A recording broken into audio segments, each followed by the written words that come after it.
4 life-changing lessons you can learn from Yes Man, the movie. Yes, man. Wow. Yes! Yes! No. You say no to life, and therefore you're not living. Every time an opportunity presents itself, you will say... Yes. How different would your life be if you said yes a few more times?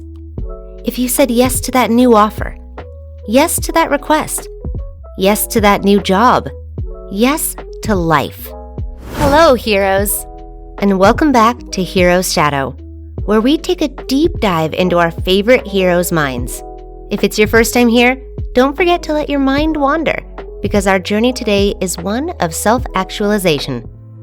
The movie Yes Man is about Carl, a lonely man with low self-esteem who lives life saying no to everything and everyone. When he's invited by a friend to attend a self-help program, he reluctantly agrees. At the program, he is challenged to say yes to everything in life, beginning from the minute he steps out of the building. Make me believe it! Yes! Yes! A singular yes! decision that transforms him entirely. In today's video, we'll discuss Carl's journey of personal growth from a loser with low self-esteem with no clue how his life was going, to a self-actualized fellow happy about who he had become. Yep, I got it. Number 1. There are millions of opportunities tied with the word yes. How often do you say it? Carl's story begins with saying lots of no's. No was literally his default answer to any question. Carl would also come up with any excuse just to avoid certain people or responsibilities. But as you must have guessed, this didn't do him much good. He had a strained relationship with his friends and wasn't doing any better with his job. He even lost a promotion as a result of his attitude. Carl was slowly dying within, and his subconscious knew this.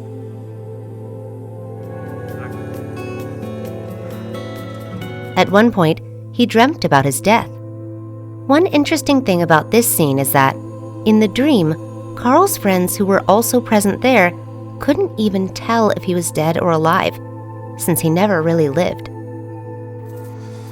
He never did much. Wasn't a good friend. Wasn't a good anything. The big break in Carl's life happens when he follows Peter, his friend, to a self-help program. Participants in this program have to say yes to everything. This was, however, contrary to Carl's core values, and for a while, Carl allowed these principles to limit him. Eventually, Carl gives in to saying yes to every opportunity or request from the moment he leaves the building. At first, it seems he made a wrong choice when his yes results in him getting stranded in the middle of nowhere with a flat battery and no cash at hand. All yours. God bless you, man.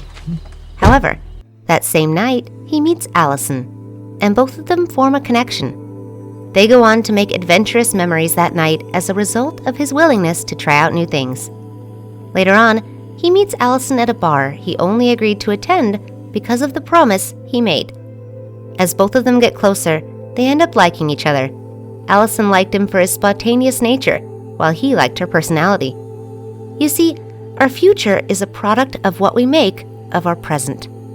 There are a lot of opportunities out there, and if we want to grow, we have to allow ourselves to try these opportunities. This is the first lesson Carl learns. Number 2.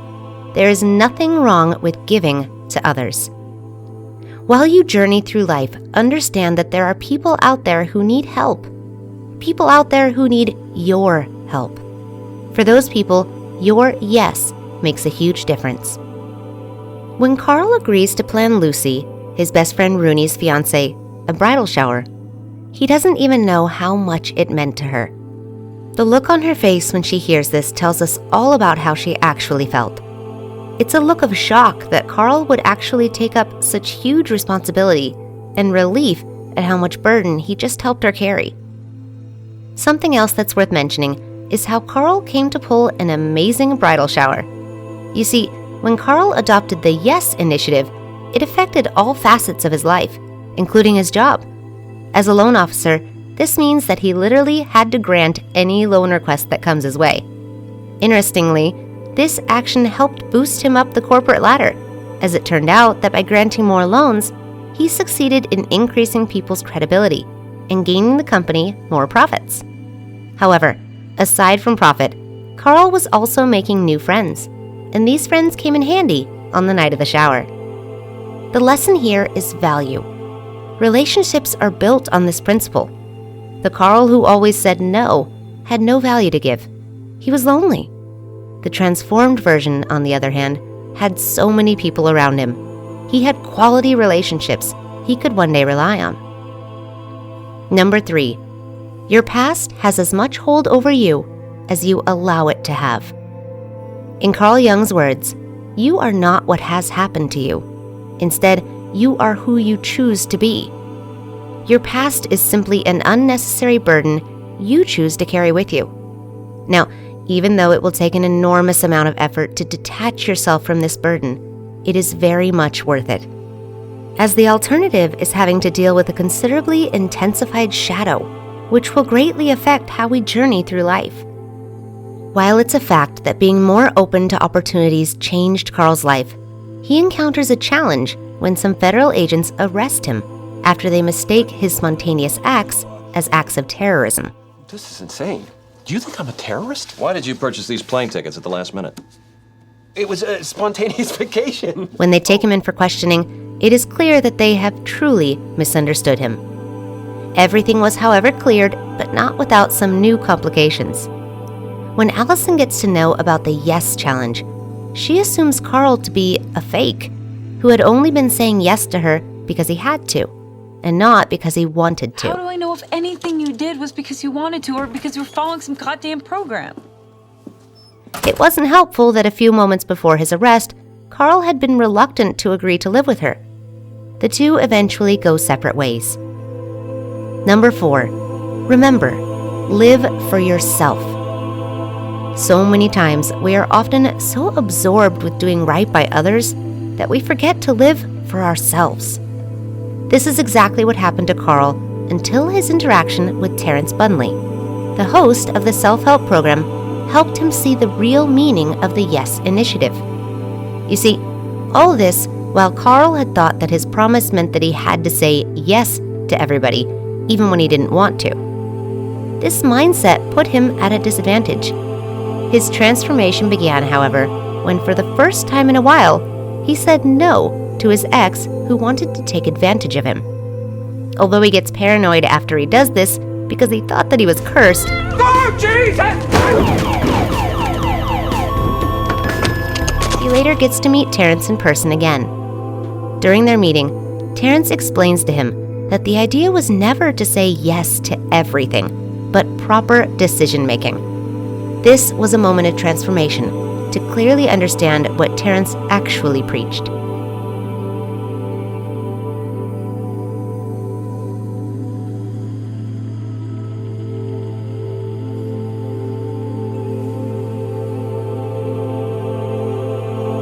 Lived for oneself. The ultimate lesson is to know when to say yes and when to say no. When Carl started the challenge, although things were going well, they eventually went south because he failed to realize that he also has to be logical in his yes. He failed to realize the real meaning of the program, and as a result, he lost Allison. Proper decision-making is the lesson here. Now, it turns out that it wasn't just Carl that had misunderstood the real point behind the program. Every other participant had, and Carl, who was now enlightened, used it against them. He makes them give up their clothes, and since they can't say no, they have no choice but to give in. So, let's do a quick recap of the 4 lessons to learn from Carl's interesting journey, shall we? Now, you see this thing called life. It's amazing. And as you journey through it, allow yourself to truly experience it. Say yes to that opportunity and try to explore new possibilities. Secondly, note that there is absolutely nothing wrong with helping others. If your yes would make it easier for that person out there, why not say it? Third, as you try to add more positivity to yourself by saying yes, save yourself the stress by letting go of your past. The heavy burden of the past has never been known to help anyone, and you can do better without it. Finally, in all you do, when you say yes, say it because you want to, not because you are forced or feel the need to do this. Be responsible for your yes